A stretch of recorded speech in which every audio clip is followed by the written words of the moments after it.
Buenos días, mis hermanos. Estamos una vez más en estos mensajes dominicales tratando de aprender un poco más de lo que la palabra de Dios nos enseña. Antes de empezar, me gustaría animarlos a que yo sé que no nos estamos reuniendo, yo sé que no tenemos la clase de cultos y adoración cada domingo como solíamos tener, la cual nos gustaba, la cual queríamos prolongar. Pero esto es una invitación también a no desanimarnos. Vienen tiempos difíciles, estamos viviendo tiempos difíciles y quizá vengan tiempos aún más difíciles, pero permítame recordarles que la iglesia no es el edificio, la iglesia no es las concentraciones los domingos, la iglesia somos usted y yo, la iglesia somos las personas y la iglesia nunca va a dejar de alabar, nunca va a dejar de adorar a nuestro Señor. Los invito, hermanos que me están escuchando, que me están viendo, a que mantengamos esto en mente. La iglesia no es el templo, la iglesia somos nosotros, y nosotros debemos estar comprometidos a darle a Dios nuestra mejor alabanza, nuestra mejor honra que podamos, que el Señor sea nuestra prioridad. No importa si no estamos pudiendo reunirnos, aún así, aunque no podamos reunirnos, podemos seguir alabando, podemos seguir compartiendo, podemos seguir aprendiendo. Y los animo a que no decaigan, sino que continúen, a que continuemos en el camino que el Señor quiere. Muy bien, después de esta pequeña introducción, quiero que sigamos con los temas que hemos estado manejando acerca del Sermón del Monte. La semana pasada analizamos esta porción cuando Cristo nos dice que debemos de amar a nuestros enemigos.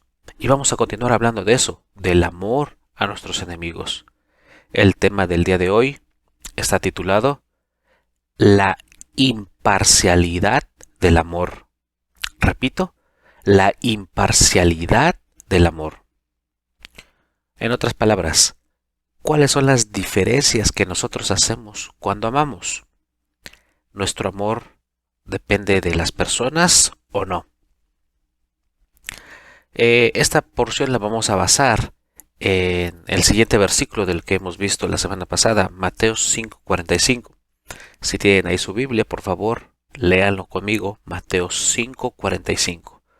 Versión Reina Valera dice así: para que seáis hijos de vuestro Padre que está en los cielos, que hace salir su sol sobre malos y buenos, y que hace llover sobre justos e injustos. Ok, quizás se oye un poco descontextualizado, pero vamos a hacer un pequeño resumen. Cristo está hablando acerca de cómo nosotros debemos de amar a las demás personas, pero Él nos dice, no solamente debemos de amar a los que nos aman, no solamente debemos de amar a nuestros familiares, a nuestros amigos, sino que también debemos de amar incluso a nuestros enemigos.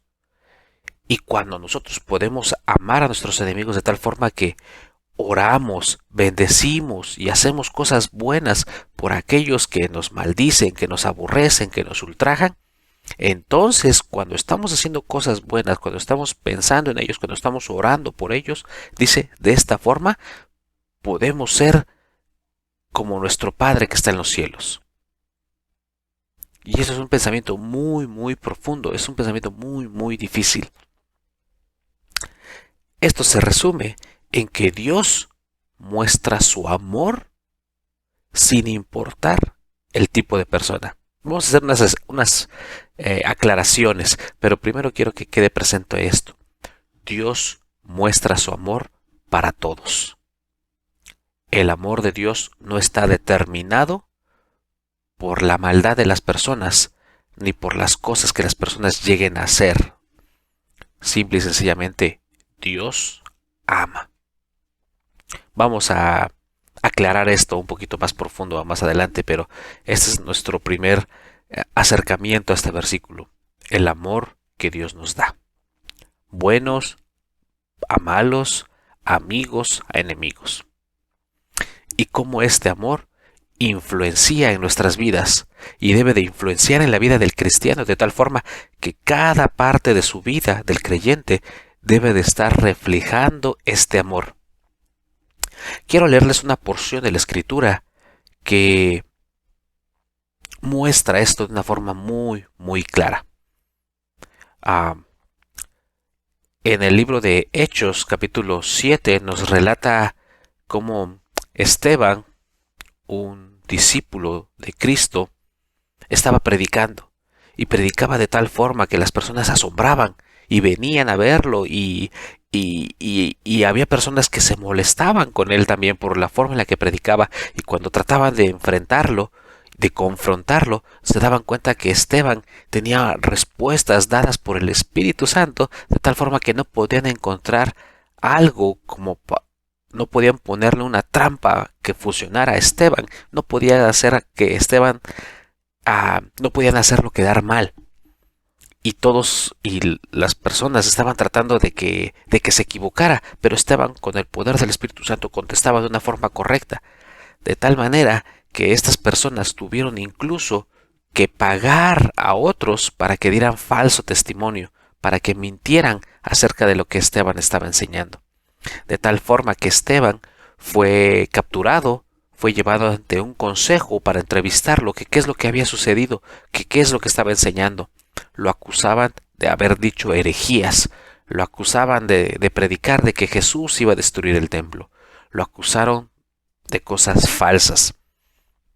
Y Esteban les hace un resumen acerca de todo el pueblo de Israel. Empieza a hablar desde Abraham, habla acerca de Moisés, habla acerca de David, de Salomón, y empieza Esteban a dar como un resumen de toda la historia de Israel, del pueblo judío, y llega al punto en el que llega a hablar de Cristo y acusa a las personas que lo están entrevistando de que fueron ellos los que mataron a Cristo, de que fueron ellos los que despreciaron a Cristo. Voy a empezar a leer desde el versículo 51, Hechos 7, 51 al 60. Cuando está todo esto más enardecido, cuando están hablando, cuando están confrontando ideas, y Esteban está explicándoles, está hablándoles de una forma muy tajante, muy directa, Esteban les dice a las personas del consejo: duros de cerviz e incircuncisos de corazón y de oídos, vosotros resistís siempre al Espíritu Santo, como vuestros padres, así también vosotros. ¿A cuál de los profetas no persiguieron vuestros padres? Y mataron a los que anunciaron de antemano la venida del justo, de quien vosotros ahora habéis sido entregadores y matadores. Les está diciendo, ustedes mataron al justo, ustedes mataron al Cristo. Continúo, versículo 53. Vosotros que recibisteis la ley por disposición de ángeles y no la guardasteis. Oyendo estas cosas, dice, las personas que lo escuchaban, se enfurecían en sus corazones y crujían los dientes contra él. Los estaban acusando, y estas personas estaban muy enojadas con Esteban, tanto que dice, crujían sus dientes, estaban apretándolos, no aguantaban lo que Esteban estaba diciendo. Pero Esteban, lleno del Espíritu Santo, puestos los ojos en el cielo, vio la gloria de Dios y a Jesús que estaba a la diestra de Dios, y dijo: He aquí veo los cielos abiertos y al Hijo del Hombre que está a la diestra de Dios. Entonces ellos, dando grandes voces, dice, gritaron para no escuchar esto, se taparon los oídos y se fueron contra Esteban y arremetieron contra él. Versículo 58 dice, y echándole fuera de la ciudad, le apedrearon. Y los testigos pusieron sus ropas a los pies de un joven que se llamaba Saulo. Y apedreaban a Esteban, mientras él invocaba y decía: Señor Jesús, recibe mi espíritu. La muerte de Esteban. Hasta aquí sería una muerte trágica, una muerte como lo mencionan, el primer mártir. Sería algo doloroso, algo triste. Pero quiero que ponga atención, mucha atención, en el versículo 60. Personas que lo acababan de insultar, que le pasaban de gritar, personas que estaban matando a Esteban, personas que estaban literalmente tomando piedras y lanzándoselas a él, personas que lo habían acusado, que habían dicho mentiras acerca de él, estaban ahí, aún sabiendo que ellos habían mentido, estaban ahí acusando a Esteban y golpeándolo y asesinándolo. Pero lo que quiero que pongamos nuestra atención es en el versículo 60. Dice la Biblia: y puesto de rodillas, está hablando de Esteban, y puesto de rodillas, clamó a gran voz: Señor, no les tomes en cuenta este pecado. Y habiendo dicho esto, durmió. Pónganse a pensar en esto. Cuando las personas nos hacen algo a nosotros, ¿qué es lo que buscamos? ¿Qué es lo que queremos? Si alguien nos lastima, si alguien nos hiere, si alguien nos humilla, si alguien dice una calumnia, es decir, si alguien miente en nuestra contra, ¿qué es lo que queremos para esa persona? Cuanto más si nos atacan de una forma personal. Pero Esteban, siguiendo el ejemplo de amor de Dios, el ejemplo de amor de Cristo, dice: Señor, no les tomes en cuenta este pecado. En el hecho de muerte. Antes de continuar, un pequeño paréntesis. Hablé acerca del amor de Dios. Dice el versículo que habíamos leído en Mateo, que Dios nos ama y nos bendice de tal forma que sale el sol para justos e injustos, que cae la lluvia en la granja del cristiano y del no cristiano, que hace que tengamos bendiciones, tanto los que queremos obedecerlo como los que no. Pero quiero primero aclarar qué cosa no es el amor de Dios. Primero, el amor de Dios no es universalismo. ¿Qué quiere decir esto? Hay personas que enseñan que si Dios es amor, a final de cuentas, ¿cómo un Dios tan bueno va a castigar a las personas? Si Diosito nos ama tanto, ¿cómo es posible que haya un infierno? ¿Cómo va a mandar a personas al infierno Dios si es tan bueno? Pues la respuesta para esto es la justicia de Dios. Muchas personas enfatizan el amor de Dios, pero se olvidan que también tenemos un Dios justo.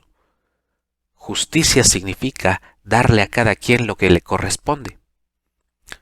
Y nosotros, como humanos, pecadores, como seres malvados, lo que nos corresponde es el castigo y la muerte. Eso es justicia. Entonces, tenemos un Dios que nos ama, sí, a todos, sí, pero es muy claro con la justicia. Él puede sacar el sol sobre justos e injustos, pero cuando sea el juicio, cuando estemos delante de Él, solamente aquellos que se hayan arrepentido, aquellos que hayan depositado su confianza en Cristo, van a poder estar disfrutando del paraíso en la presencia del Señor. Aquellos que no se hayan arrepentido de sus pecados, aquellos que no hayan depositado su fe en Cristo, ellos van a tener que sufrir el castigo de Dios por su justicia. Entonces quiero que entendamos que en cuanto a los atributos de Dios, el amor y la justicia están a la par. No puede haber más amor que justicia, porque sería un juez injusto. No puede haber más justicia que amor, porque sería un juez legalista. El amor y la justicia de Dios están a la par, tiene la misma importancia dentro de los atributos de Dios. Entonces, el amor de Dios no es universalismo, no quiere decir que a todos nos va a salvar. El amor de Dios significa que nos ama a todos, pero que aún así en su justicia va a tener que demostrar juicio para aquellos que no se hayan arrepentido.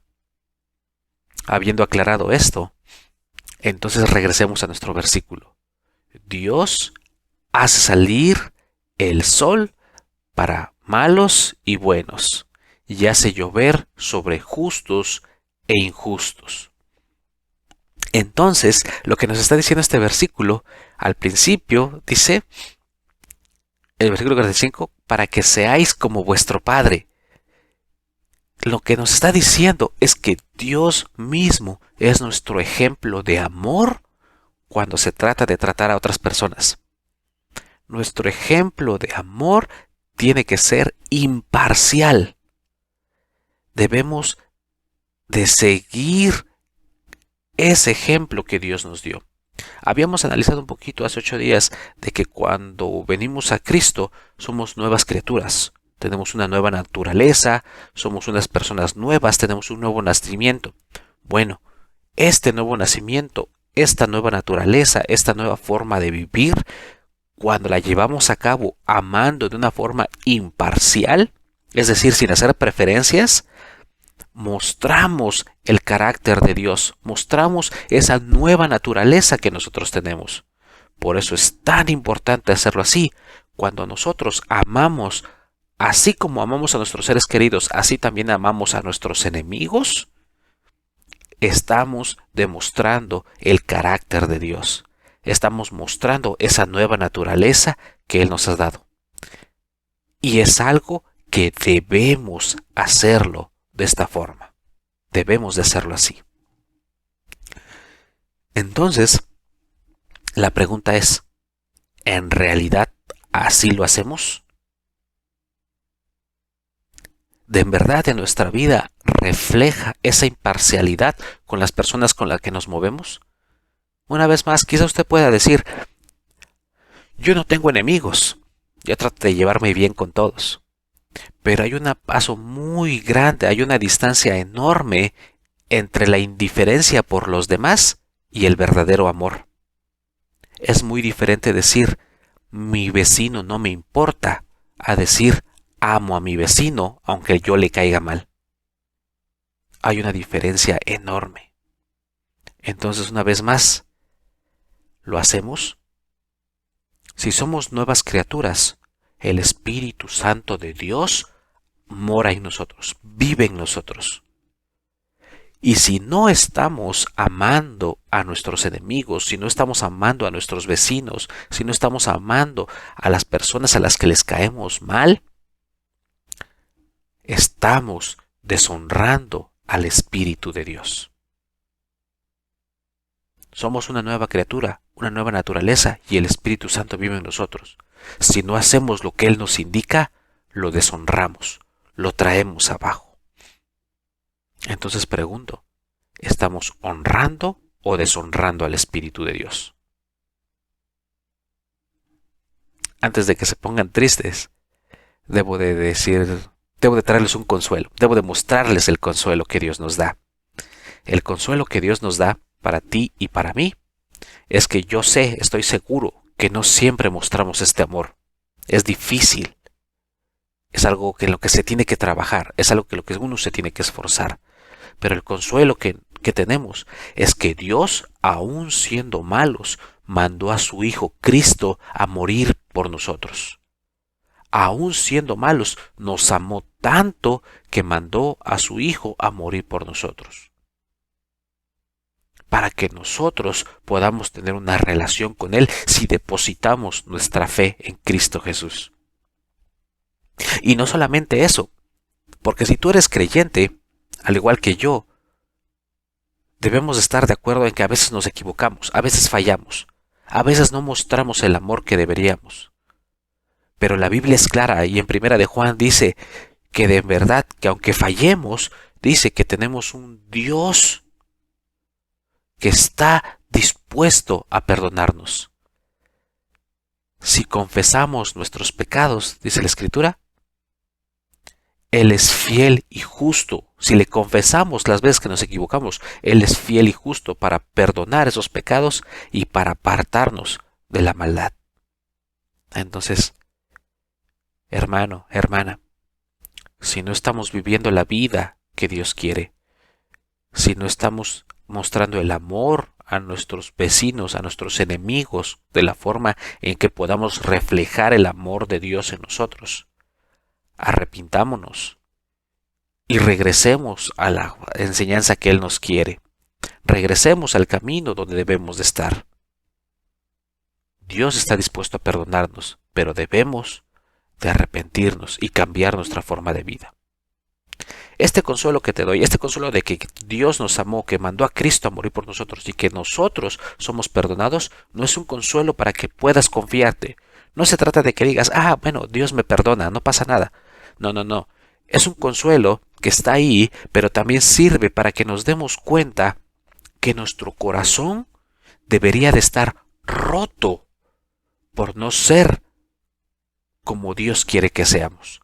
Nuestro corazón debería estar roto por no ser como Cristo. Hermano y hermana, si no eres como Cristo, debes de tener ese pesar en tu corazón, porque eso es a lo que Cristo vino. Eso es la enmienda que Dios nos dejó, ser cada vez más como Cristo. Para terminar, te recuerdo Mateo 5:44.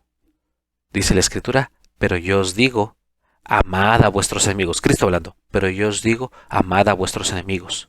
Bendecid a los que os maldicen, haced bien a los que os aborrecen, y orad por los que os ultrajan y os persiguen. ¿Para qué? Para que de esa forma seas hijos de vuestro Padre, dice la Escritura. Para que de esa forma muestres el amor que Dios nos da. Una vez más, hermanos, estamos mostrando esta clase de amor. Somos imparciales cuando amamos. Amamos de la misma forma a nuestros amigos que a nuestros enemigos. Es una tarea difícil, pero tenemos que aceptarla. Hermano y hermana, ora mucho por esto y que Dios te bendiga.